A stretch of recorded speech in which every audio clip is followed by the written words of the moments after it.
હાલ ટમેટા ખાનારા લોકો માટે એક દુઃખદ સમાચાર સામે આવી રહ્યા છે। બજારમાં તમને 20 રૂપિયા કિલો ભાવે ટમેટા મળે છે। આ શું તમે ક્યારે વિચાર્યું છે કે આટલા તાજા અને ચમકદાર કેવી રીતે હોય છે? શું આ ખરેખર કુદરતી રીતે પાકે છે કે પછી તેની પાછળ કોઈ ખતરનાક સચ્ચાઈ છુપાયેલી છે? હાલમાં સોશિયલ મીડિયા પર એક વિડીયો વાયરલ થયો છે, જેમાં એક ખેડૂત કેમિકલ યુક્ત પાણીમાં ટમેટા ડૂબાડતા જોવા મળ્યો છે। આ શાક હોય, સૂપ હોય કે ચટણી હોય કે ટમેટા આપણા ભોજનનો મહત્વનો ભાગ છે, પરંતુ તેના ઉત્પાદન અને રસોઈની પદ્ધતિમાં જે રીતે ફેરફાર થયો છે તે અત્યંત ચિંતાજનક છે।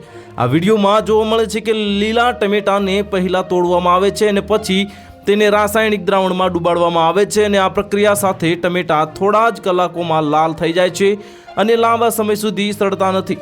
પરંતુ આ રસાયણો સ્વાસ્થ્ય માટે ખૂબ જ ખતરનાક છે। નિષ્ણાતોના મતે આ ટમેટા પર ઉપયોગ થનારા રસાયણોમાં ઇથેફોન અને કાર્બાઇડ જેવા તત્વો હોઈ શકે છે, જે શરીર માટે ઝેરી સાબિત થઈ શકે છે। આ તેનાથી માત્ર પાચન તંત્ર જ નહીં પ્રભાવિત થતું નથી, પરંતુ લાંબા ગાળાના સેવનથી કેન્સર, કિડનીને નુકસાન અને ચામડીના રોગો અને ન્યુરોલોજિકલ ડિસઓર્ડર પણ થઈ શકે છે।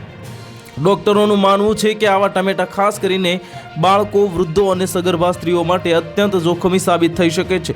આ એકવાર તેઓ શરીરમાં ગયા બાદ આ રસાયણો લોહીમાં ભળી જાય છે અને અંગોને નુકસાન પહોંચાડવાનું શરૂ કરે છે। જો તમે પણ ક્યાંય પણ તમારા સ્વાસ્થ્ય સંબંધિત કંઈ પણ વાંચો છો તો એને અપનાવતા પહેલાં ડૉક્ટરની સલાહ અવશ્ય લેવી જોઈએ।